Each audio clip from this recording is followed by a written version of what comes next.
আজ আমাদের টমেটোর জমিটা একটু ভালো করে চাষ করে আসি, আর তার সাথে কিছু সারও দিয়ে আসি। হ্যাঁ মা, আমিও ভাবছিলাম আপনাকে ডাকবো। আপনি যখন চলেই এসেছেন তখন চলুন যাই। মিনু আর টুনি সারের পাত্র আর কোদাল নিয়ে তাদের জমিতে যায়। মা, দেখবেন এবার আমাদের টমেটোর চাষ অনেক ভালো হবে আর অনেক ফলন দিবে। দিলে তো ভালোই হয় বৌমা। তাহলে মাটির ঘর ছেড়ে একটা খড়ের ঘর বানানো যাবে, কারণ এখন তো বর্ষাকাল চলছে।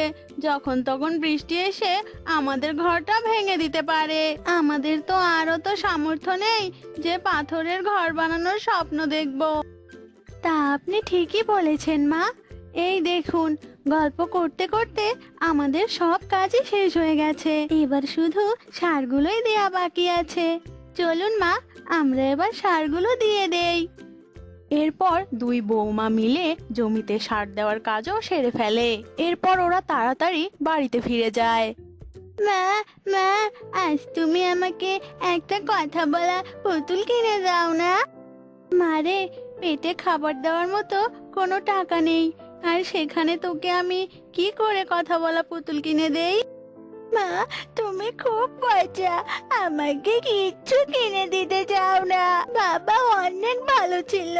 বাবা যখন বেঁচে ছিল তখন আমাকে কত কত খেলনা কিনে দিত, আর তুমি একদিনও কোনো খেলনা কিনে দিতে চাও না।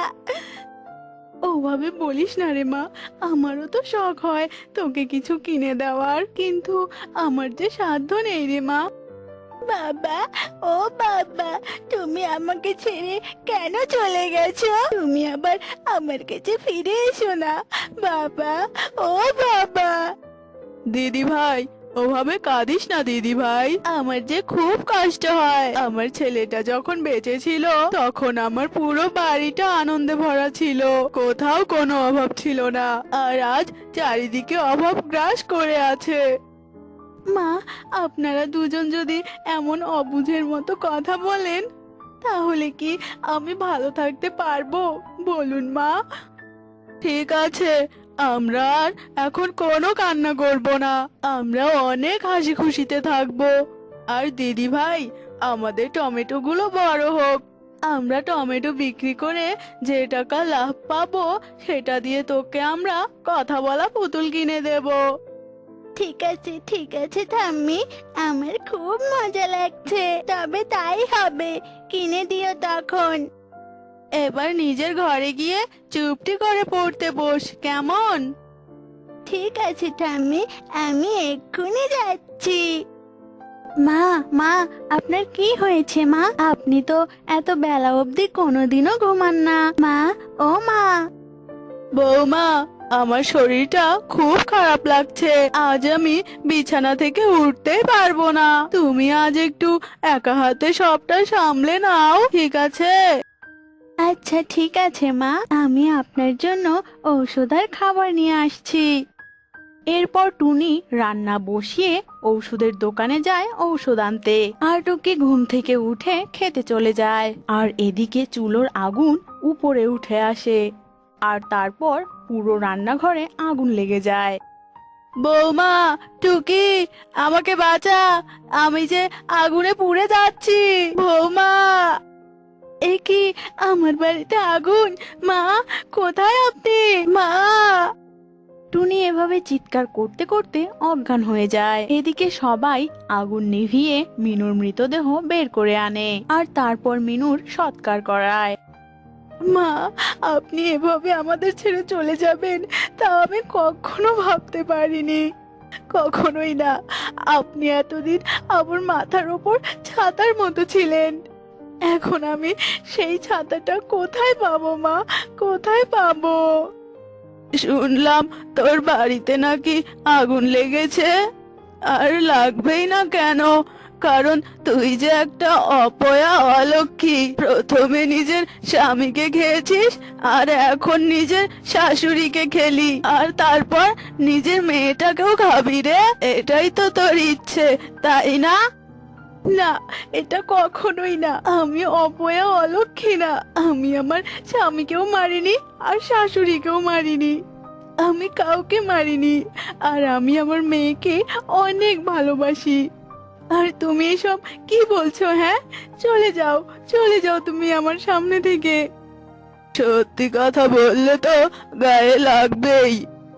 এভাবেই পাখিটি মুখ বেঁকিয়ে সেখান থেকে চলে যায়, আর টুনি কাঁদতে কাঁদতে তার মেয়েকে নিয়ে টমেটোর জমিতে যায়। মা, তুমি আর কেঁদো না মা, আমাদের ঘর বাড়ি নেই তো কি হয়েছে, আমরা এখন থেকে এই টমেটো জমিতেই থাকবো। যখন সব টমেটো পাকবে তখন আমরা সেগুলো বিক্রি করে একটা খড়ের ঘর বানাবো। এখন তুমি তোমার চোখের জল মুছে ফেলো মা, মুছে ফেলো। এই তোরে মা, আমি চোখের জল মুছে ফেলেছি, আমি আর কাঁদবো না। এমন সময় টুকি একটা বড় টমেটো দেখতে পায়। মা, দেখো দেখো, কত বড় একটা টমেটো! পুরো জমিতে তো আর কোনো টমেটো নেই, আর এটা দেখতে এত বড় কেন মা? আরে তাই তো, তুই তো সত্যি দেখেছিস রে মা, চল তো গিয়ে দেখি। এরপর তারা দুজনেই সেই বড় টমেটোর কাছে যায়, আর যেই না টুনি টমেটোর ওপর হাত রাখে তখনই টমেটোর ভেতর থেকে একটা পরী বেরিয়ে আসে। আমাকে মুক্ত করার জন্য তোমাকে অনেক ধন্যবাদ। গত 50 বছর ধরে আমি এই টমেটোতে বন্দি হয়েছিলাম। একটা দুষ্টু তান্ত্রিক আমাকে বন্দি করে রেখেছিল আর বলেছিল আজকের এই দিনে এই জমির সমস্ত টমেটো অদৃশ্য হয়ে যাবে, আর আমি যেই টমেটোটাতে ছিলাম সেই টমেটোটা আকারে অনেক বড় হয়ে যাবে। আর ওই তান্ত্রিক আরো বলেছিল আজকের দিনটা একটা শুভ দিন, আর এই শুভ দিনে যদি একটা সৎ পাখি আমাকে স্পর্শ করে তাহলেই আমি মুক্তি পাবো। আর অবশেষে তুমি আমাকে মুক্ত করলে। বলো তোমরা আমার কাছে কি চাও? আমি তোমাদের সাহায্য করতে চাই। পরি, আমাদের না কোনো ঘর নেই জানো, আমরা এখন রাস্তায় থাকি, আগুনে সব পুড়ে শেষ হয়ে গেছে। তুমি আমাদের একটা খড়ের ঘর বানিয়ে দেবে, তাহলে অনেক ভালো হতো পরি। এত বড় কাজের জন্য তোমরা আমার থেকে একটা সামান্য খড়ের ঘর চাইছো? পরি, আমরা অসহায় গো, আমাদের যে কিচ্ছু নেই। সব থেকে বড় কথা, আমরা লোভী নই, আমাদের যতটুকু প্রয়োজন আমরা ততটুকুই চেয়েছি গো। তোমাদের কথায় আমি অনেক খুশি হয়েছি। এই নাও তোমাদের খড়ের ঘর, আর যখনই তোমাদের কোনো প্রয়োজন পড়বে আমাকে স্মরণ করবে, আমি তোমাদেরকে সাহায্য করব। আচ্ছা ঠিক আছে পরি, আর আমাদেরকে এত সুন্দর একটা খড়ের ঘর দেওয়ার জন্য তোমাকে অনেক ধন্যবাদ। এরপর পরি অদৃশ্য হয়ে যায়, আর টুনি তার মেয়েকে নিয়ে সেই খড়ের ঘরে থাকতে শুরু করে। ইস, আমি এখন খাবার কোথায় পাবো?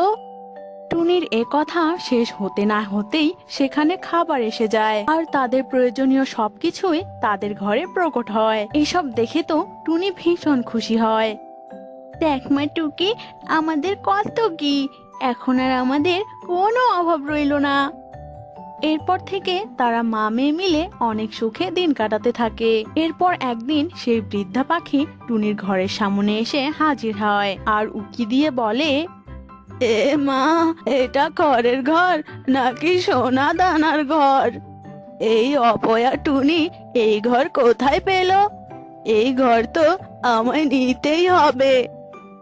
এই যে, এই অপয়া টুনি, এটা আমার ঘর, তুই আমার ঘরে কি করছিস? হ্যাঁ, বেরিয়ে যা, এক্ষুনি বেরিয়ে যা বলছি।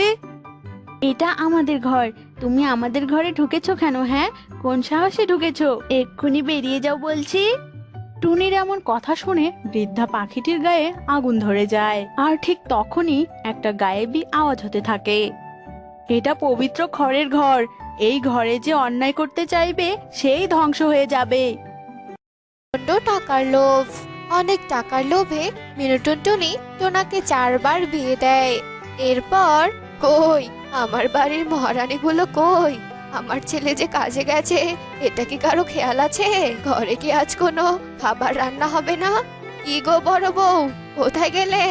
মিনুটুনটুনির কথা শুনে বড় বউ টুনি মিনুটুনটুনির ঘরে ঢোকে আর বলে, আমাকে ডাকছেন মা? আমি তো থালা বাসন মাজতে ব্যস্ত ছিলাম, তাই আমি শুনতে পাইনি মা। তা বলুন, কেন আমাকে ডাকছেন? এই যে এই নাও, এই চালটুকু নাও, এগুলো দিয়ে আজকে রান্না করবে। কিন্তু খবরদার বৌমা, আমাকে না বলে চুপি চুপি কিন্তু এক মুঠো চাল দেবে না, বুঝেছো? এ কথা বলে মিনু টুনটুনি টুনিকে চাল দিয়ে সেখান থেকে চলে যায়। আর টুনি চাল নিয়ে রান্নাঘরে চলে যায়। কই রে, কোথায় গেলি তোরা?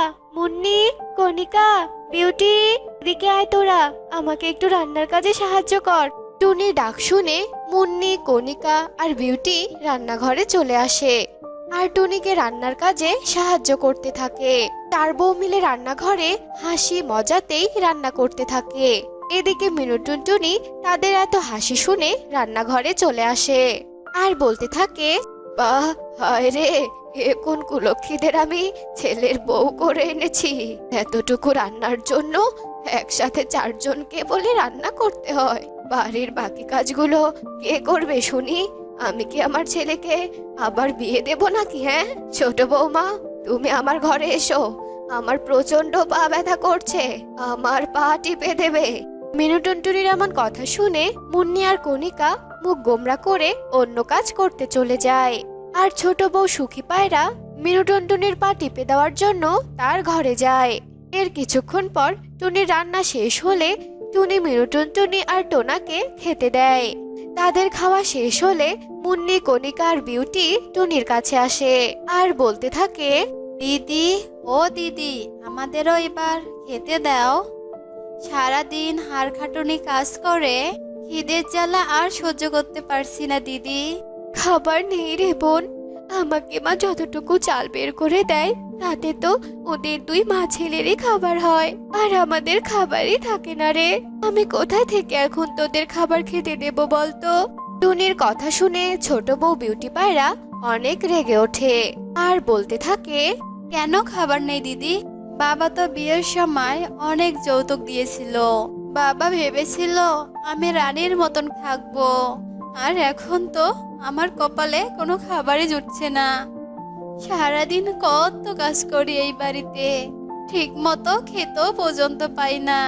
সব বৌমারা মিলে যখন এসব কথা বলা বলি করছিল তখন মিনু টুনটুনি সেখানে আসে আর বলে, কি হয়েছেটা কি? হ্যাঁ, সারাদিন তোমাদের এত গল্প কিসের? তোমরা কি একটু চুপচাপ কাজ করতে পারো না? সারাদিন চারজনে একসাথে বসে খালি কুটনামি করা, তাই না? মিনু টুনটুনির কথা শুনে টুনির ধৈর্যের বাঁধ ভেঙে যায় আর টুনি মিনু টুনটুনিকে বলে, মা দেখুন, আমরা সারাদিন বাড়িতে কত কাজ করি, আমাদের দুদণ্ড বসার সময়ও দেন না। এই সংসারে থেকে আমরা দুবেলা ঠিকমতো দুমুঠো খাবারও খেতে পারি না। আমি আর এভাবে এই সংসারে কিছুতেই পড়ে থাকতে পারবো না মা। সংসারের লাঠি ঝাঁটা খাওয়ার থেকে বাইরে গিয়ে কাজ করা অনেক ভালো। আমি চলে যাব এখান থেকে। টুনির আমার কথা শুনে বাকি দুই বউ বলে, দিদি, তুমি যদি এই সংসারে না থাকো তাহলে আমরাও থাকবো না। মা, আপনি আপনার ছেলেকে নিয়ে সংসার করুন। চলো দিদি, এক্ষুনি আমরা সবাই চলে যাই। এইখানে আমরা আর দাসীর মতন পড়ে থাকতে পারবো না। এই কথা বলে চার বউ মিলে বাড়ি থেকে বেরিয়ে যায় আর বনের মধ্যে হাঁটতে থাকে। হাঁটতে হাঁটতে রাত হয়ে যায়। তা দেখে বড় বউ টুনি বলে, রাগ করে তো বাড়ি থেকে বেরিয়ে এলাম, এখন আমরা কোথায় যাব? আমাদের তো যাওয়ার আর কোনো জায়গাও নেই, আর এদিকে তো অনেক রাতও হয়ে গেছে রে। টুনি একথা বলার পরই তারা আবার হাঁটতে থাকে। হাঁটতে হাঁটতে বনের গভীরে চলে যায় আর এক বড় দানব পাখির সামনে পড়ে তারা। দানব পাখি তাদের দেখে বলে, হা হা হা, এই রাতের অন্ধকারে শিখার তো নিজের পায়ে হেঁটে আমার কাছে এসেছে। আজ তোদের মাংস দিয়ে রাতে ভোজ করব। হা হা হা হা হা। দানব ঈগলের মুখে এসব কথা শুনে চার বউ ছুটে পালাতে থাকে আর দানব ঈগলও তাদের পিছু পিছু ছুটতে থাকে। চার বউ ছুটতে ছুটতে একটি বড় আম গাছের নিচে এসে হাঁপাতে থাকে আর তাদের হাঁপাতে দেখে আম গাছ বলে, কে তোমরা? আর এত রাতে তোমরা এখানে এসেছো কেন? তোমাদের কি কোনো সাহায্যের দরকার আছে? তবে তোমরা আমাকে বলতে পারো, আমি অবশ্যই তোমাদের সাহায্য করব। আম গাছের কথা শুনে চার বউ ভীষণ ভয় পেয়ে যায় আর ভয়ে ভয়ে তাদের সব সমস্যার কথা বলে।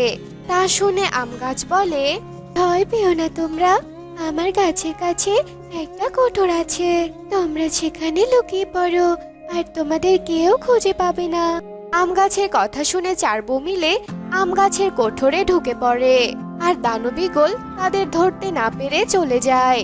এরপর পরের দিন সকাল হতেই চার বউ গাছের কোঠর থেকে বেরিয়ে আসে আর আম গাছ তাদের বলে, তোমরা অনেক দুঃখী, তোমাদের তো কোথাও যাওয়ার জায়গা নেই, তাই তোমরা আমার গাছের নিচে ঘুরতে থাকো, সেখানে তোমরা 2 হাঁড়ি স্বর্ণ পাবে আর সেই স্বর্ণগুলো তোমরা নিয়ে নাও, তোমাদের অনেক কাজে আসবে।